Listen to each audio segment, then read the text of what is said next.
Welcome back friends. आप लोग मुझसे ऑलमोस्ट 6 महीनों से ये पूछ रहे हैं कि मैं क्रिप्टो करेंसी के बारे में वीडियोस क्यों नहीं बनाता हूँ। फाइनली आज हम बात करेंगे मेरा क्या पॉइंट ऑफ व्यू है ब्लॉकचेन को लेकर इन जनरल और क्रिप्टो करेंसी को लेकर इन पर्टिकुलर। सो पहले जरा क्विकली ये देख लें कि क्रिप्टो करेंसी एक्चुअली होती क्या है। क्रिप्टो करेंसी की अपेरेंटली जो फाउंडेशन है वो सतोशी नाकामोटो के नाम से एक बंदा था। अब पता नहीं वो बंदा एक्चुअल में था कि नहीं था, लेकिन एक बंदा जिसके नाम से ये मशहूर है कि बिटकॉइन उसने फाउंड किया था अराउंड 2008।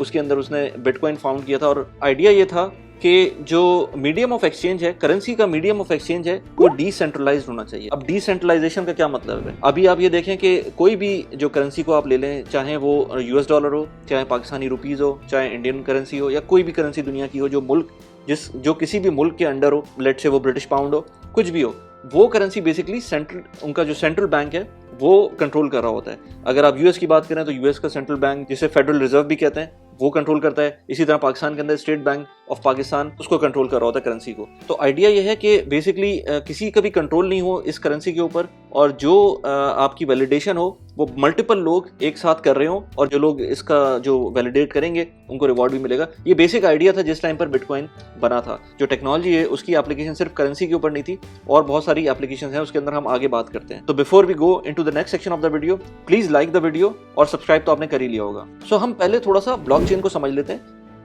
ब्लॉकचेन बेसिकली है क्या? ब्लॉकचेन बेसिकली एक नई टेक्नोलॉजी है। लेट से बहुत सिंपलेस्ट वे में करते हैं, हालांकि मैं इसका बिल्कुल भी प्रोपोनेंट नहीं हूँ। हम बात करते हैं कमेटी की, बैलेट कमेटी जिसे कहते हैं, बीसी पाकिस्तान के अंदर कहते हैं, या इंडिया में भी, ये साउथ एशियन कंट्रीज है। इनफैक्ट ये पूरी दुनिया में होती है, लेकिन अब बहुत पुरानी चीज़ हो गई है, लेकिन पाकिस्तान में अभी भी इसको यूज़ कर रहे हैं लोग। बहुत सारे मिलते हैं और वो बीसी डाल लेते हैं, कमेटी डाल लेते हैं। अब उसके अंदर लेट से एक बंदा उसका लेजर मेंटेन कर रहा है। अब वो जो लेजर मेंटेन कर रहा है वो कुछ गलत भी कर सकता है। लेट से उसने 6 लोग आए, 6 लोगों ने उसके अंदर कमेटी डाली, सब ने महीने के महीने पैसे दिए, वो उसने अपने रजिस्टर में नोट कर लिए, लेकिन वो एक ही बंदा था जिसने रजिस्टर में नोट किया। अब अगर इसको थोड़ा सा डाइवर्सिफाई करें, हम इसको इस तरह कहते हैं कि हम जो 6 के 6 लोग हैं, 6 के 6 लोग अपने पास रजिस्टर मेंटेन कर रहे होंगे। तो जब वो रजिस्टर मेंटेन करेंगे तो वो हर बंदा जिस टाइम पर जब भी ये ट्रांजैक्शंस होंगी, जब भी लेट से महीने के पैसे जाएंगे, उस टाइम के ऊपर हर बंदा अपने पास नोट कर लेगा। तो जब हर बंदा नोट करेगा तो टेम्परिंग का उसके अंदर जो खतरा है वो कम हो जाएगा।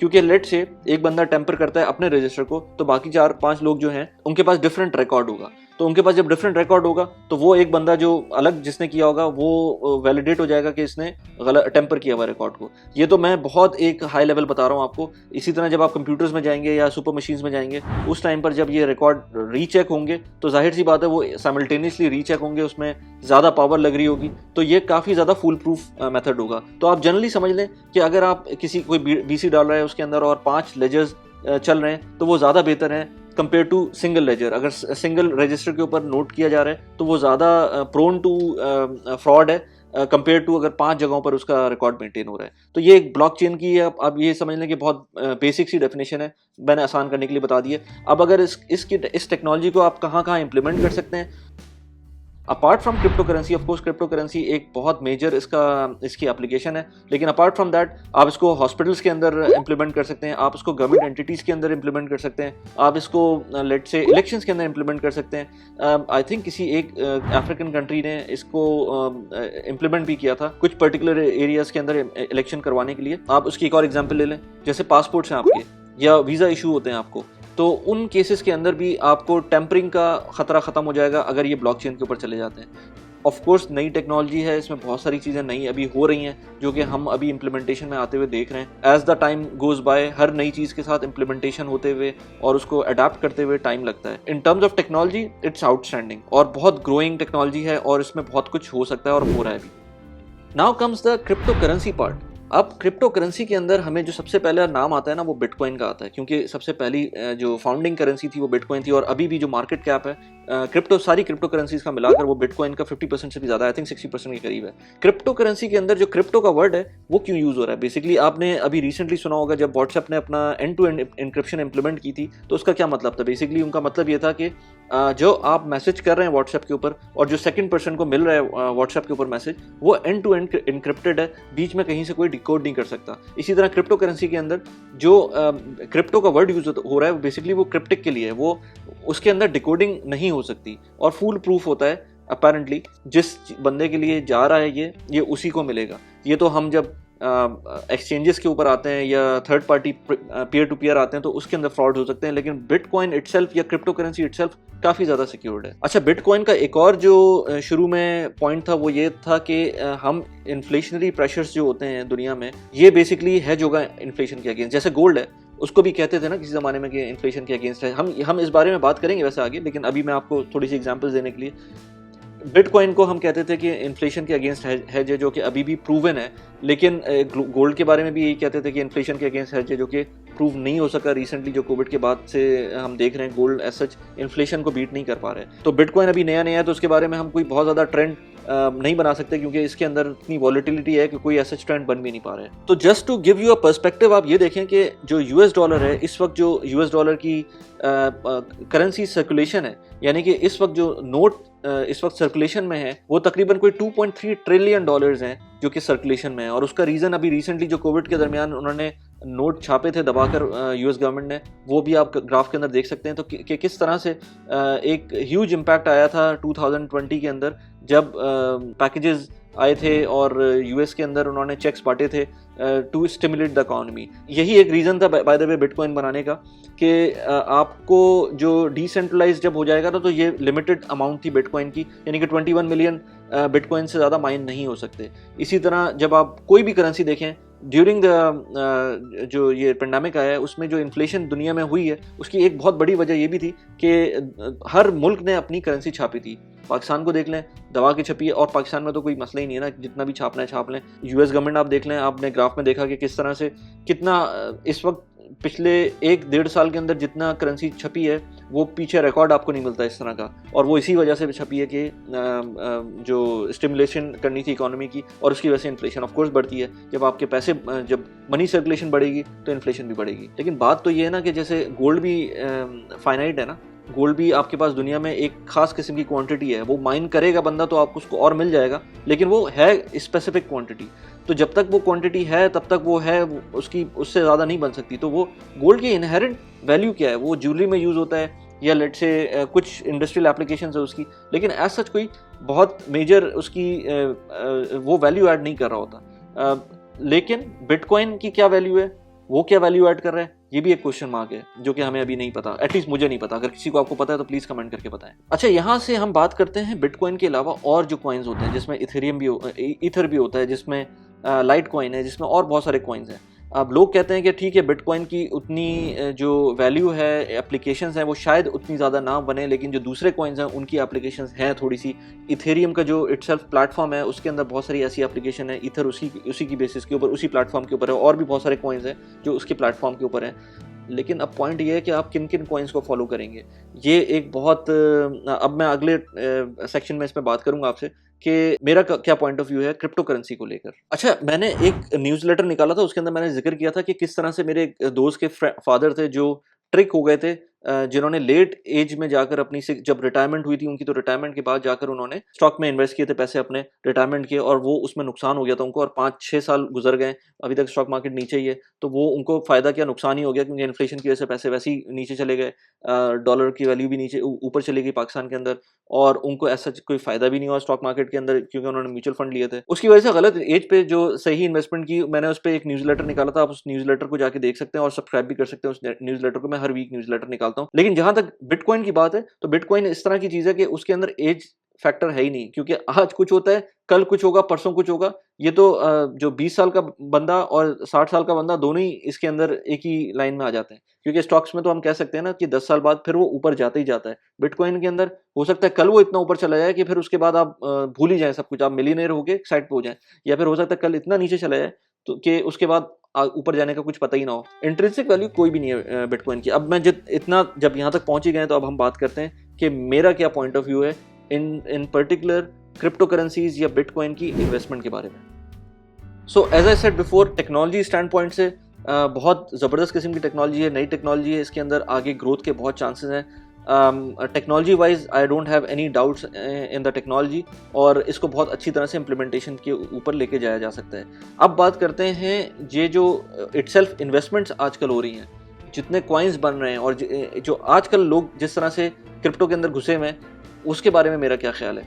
तो उसके बारे में आप ये देखें, पहले तो मैं अगर जिक्र करूँ कुछ प्रेशियस मेटल का जो कि कमोडिटीज़ हैं, अगेन बिटकॉइन को हम कहते हैं डिजिटल गोल्ड, ठीक है। तो गोल्ड अगर हम जो सॉलिड गोल्ड है उसके बारे में बात करें तो गोल्ड, जो सॉलिड गोल्ड होगा ना, वो आपके हाथ में आएगा, वो आप उससे ज्वेलरी बना सकते हैं। आप उसको कुछ नहीं तो आपके मोबाइल फोन्स कैमरा के अंदर उसकी, क्योंकि उसकी जो प्रॉपर्टीज़ हैं उसके अंदर वो बहुत अच्छा कंडक्टर है इलेक्ट्रिसिटी का, तो वो आप उसमें यूज़ कर सकते हैं। तो इसके बहुत सारे इंडस्ट्रियल एप्लीकेशंस भी हैं। और गोल्ड को आप हाथ में ले सकते हैं, ज्वेलरी बना सकते हैं, लेकिन अगर आपने बिटकॉइन को हाथ लगा लिया ना तो करंट लगता है उससे, यानी वो डिजिटल गोल्ड है, जाहिर सी बात है। आप कंप्यूटर के अंदर हाथ डालेंगे तो उसमें तो करंट लगेगा, तो बिटकॉइन आपके हाथ में नहीं आएगा।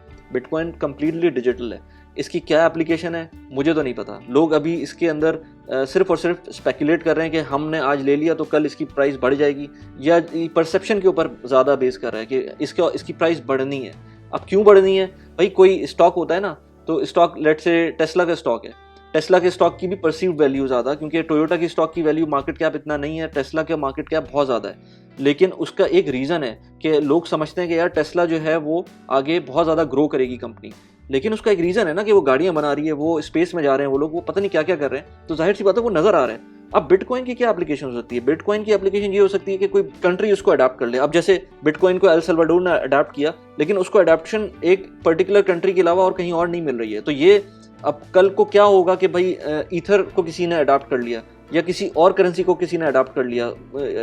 ये नेसेसरी नहीं है कि बिटकॉइन को अडाप्ट किया जाए, क्योंकि बिटकॉइन इतनी वॉलेटिलिटी उसके अंदर है कि क्या अडाप्ट करके करेंगे आप उसके अंदर। आज आपने पेमेंट की लेट से $10 की इक्विवेलेंट की बिटकॉइन की पेमेंट की, कल वो $20 हो गए। तो जिसने पेमेंट की और जिसने पेमेंट ली, दोनों के पास जो है ना ये इस चीज़ का कोई रिकॉर्ड सही रहेगा ही नहीं। तो इसलिए बिटकॉइन को अडाप्ट करना बहुत मुश्किल है किसी भी, अनलेस एंड अनटिल स्टेबल हो, जो कि स्टेबल कॉइन्स भी आते हैं, स्टेबल हो तो उसके अंदर आप अडेप्टेबिलिटी आपकी बेहतर बन सकती है। क्योंकि इवेंचुअली मुझे लगता है कि अडेप्टेबिलिटी तो आनी है। ये जो टेक्नोलॉजी है ये बहुत ही ज़बरदस्त है, कॉस्ट इफेक्टिव भी होगी। फिलहाल नहीं है, क्योंकि फिलहाल बाय द वे बिटकॉइन को माइनिंग के लिए इतनी इलेक्ट्रिसिटी चाहिए होती है कि वो एक छोटे मुल्क की इलेक्ट्रिसिटी से भी, कंजम्पशन से भी ज़्यादा होती है। ना ये ग्रीन है, ना ये कोई बहुत ज़्यादा एफिशिएंट है। इसकी ट्रांजैक्शन कॉस्ट भी ज़्यादा है, इसकी ट्रांजैक्शन टाइम भी ज़्यादा है। अगर आप अभी कोशिश करें ना कि लेट से मैं आज इंप्लीमेंट कर दूं बिटकॉइन को पूरे कंट्री के अंदर, किसी भी एक कंट्री को ले लें उसमें इंप्लीमेंट कर दिया, अब मैं उस बिटकॉइन को यूज़ करूँ कॉफ़ी ख़रीदने के लिए। आपको पता है मैं अगर जाऊँगा कॉफ़ी वेंडर के पास, तो अगर मैं बिटकॉइन से पेमेंट करूँगा तो 10 मिनट तो उसकी प्रोसेसिंग टाइम लगेगा, यानी कि 10 मिनट के अंदर मेरी एक ट्रांजैक्शन कंप्लीट होगी। तो आप ये सोचें कि उसका थ्रूपुट कितना है ट्रांजैक्शन का। तो इसलिए ये पॉइंट अभी भी है। बिटकॉइन, दूसरे कॉइन्स ऐसे हैं जिनका प्रोसेसिंग टाइम कम है, लेकिन अगेन बात ये आती है कि कौन सा कॉइन अडाप्ट करेगा कोई कंट्री। अब आप इसकी एग्जांपल ले लें, फर्ज करें पाकिस्तान ने अपना कॉइन निकाल दिया, डिजिटल कॉइन निकाल दिया, और आज उसकी वैल्यू है लेट से $1, ठीक है ना, उस कॉइन की। लेकिन कल अडाप्ट हो गया और फर्ज करें पाकिस्तान का फॉर सम रीज़न लोगों ने कहा नहीं यार ज़बरदस्त कंट्री है और बहुत ज़बरदस्त इसके अंदर स्कोप है, तो हम इसके अंदर इन्वेस्ट करते हैं। वो $1 से उसकी प्राइस $5 हो गई 2 दिन के अंदर। तो हमारी तो इकॉनमी हिल जाएगी ना कि $1 से $5 का रुपी हो गया। उसमें इंपोर्ट्स क्या होंगी, एक्सपोर्ट्स क्या होंगी, किस तरह से काम चलेगा। अभी भी आप देख लें जब रुपी फ्लक्चुएट करता है तो कितना प्रॉब्लम हो जाता है इंपोर्टर्स को भी, एक्सपोर्टर्स को भी। तो इस वजह से स्टेबिलिटी चाहिए होती है। अब जब किसी चीज़ में स्टेबिलिटी आ जाएगी तो क्या इन्वेस्टमेंट का फ़ायदा रहेगा उसके अंदर। मतलब डॉलर स्टेबल है ना, किसी हद तक स्टेबल है डॉलर, ठीक है, उसमें लोग इन्वेस्टमेंट करते हैं, लेकिन इस इन्वेस्टमेंट का फ़ायदा क्या होता है। मैंने पहले वीडियोस बनाई थी जिसके अंदर बताया कि डॉलर की इन्वेस्टमेंट से बहुत बेहतर है कि अगर आप प्रॉपर्टी में इन्वेस्ट कर दें, पाकिस्तान के अंदर स्टॉक्स में इन्वेस्ट कर दें, या किसी और चीज़ में इन्वेस्ट कर दें, गोल्ड में इन्वेस्ट कर दें इवन, तो डॉलर की इन्वेस्टमेंट से ज़्यादा बेहतर है वो। तो स्टेबिलिटी किसी चीज़ के अंदर है तो उसमें एज सच इन्वेस्टमेंट का फ़ायदा है नहीं। इनफैक्ट अभी भी जो यूएस के अंदर और डिफरेंट कंट्रीज़ के अंदर इस वक्त बिटकॉइन एक्सेप्टेंस की बात होती है, लोग बिट पे के थ्रू पैसे पे कर रहे होते हैं, लेकिन किसी भी जगह पर बिटकॉइन को इटसेल्फ मीडियम यूज़ नहीं किया जाता। उसको कन्वर्ट किया जाता है पहले यूएस डॉलर के अंदर और उसके बाद उसकी पेमेंट होती है, या किसी भी करेंसी के अंदर उसके बाद उसकी पेमेंट होती है। लेट से आप अगर फर्ज करें एक गाड़ी लेने जाते हैं, आप लेट से टोयोटा करोला लेने जाते हैं। अब टोयोटा करोला की प्राइस जो है इस वक्त ये नहीं लिखी हुई होगी उसके अंदर कि 2 बिटकॉइन के बराबर है ये, उसके अंदर प्राइस लेट से यूएई के अंदर है तो दिरहम में लिखी होगी, पाकिस्तान में है तो रुपीज़ में लिखी होगी, यूएस में तो यूएस डॉलर में लिखी होगी, तो वो उस पर्टिकुलर कंट्री की करेंसी में लिखी होगी। अब वो अलग बात है कि टोयोटा की डीलरशिप या लेट से टेस्ला की डीलरशिप बिटकॉइन एक्सेप्ट कर रही हो, लेकिन जब वो बिटकॉइन एक्सेप्ट करने की बात करेंगे तो वो ये कहेंगे कि इस आज के दिन में जो बिटकॉइन की वैल्यू है, हम उस वैल्यू के अगेंस्ट आपसे बिटकॉइन ले लेंगे, होगी वो यूएस डॉलर के अंदर कन्वर्टेड प्राइस। तो अभी भी ऐसा नहीं है कि बिटकॉइन के ऊपर आप पैसे पे कर रहे हैं, वो कन्वर्टेड प्राइस होती है या उसमें ट्रांजैक्शन कॉस्ट आती है या ट्रांजैक्शन टाइम लगता है उसके अंदर। अच्छा, अब बात करें बिटकॉइन को एज एन इन्वेस्टमेंट अज्यूम करने की। जो टाइम था बिटकॉइन का लेने वाला वो मेरे ख्याल से गुजर चुका है। वो 2009-8 फिर 17 जब $5,000 के ऊपर था बिटकॉइन, या इस तरह की वैल्यूज के ऊपर जब था बिटकॉइन, वो टाइम अच्छा था लेने का। अगर किसी को जेन्युइन इन्वेस्टमेंट करनी थी, कोई उसको था कि यार हाँ नहीं इसके अंदर कुछ फ्लेयर मौजूद है। अब इस वक्त वो $45,000 के ऊपर मौजूद है, $60,000 के ऊपर भी जा सकता है, नो डाउट अबाउट इट।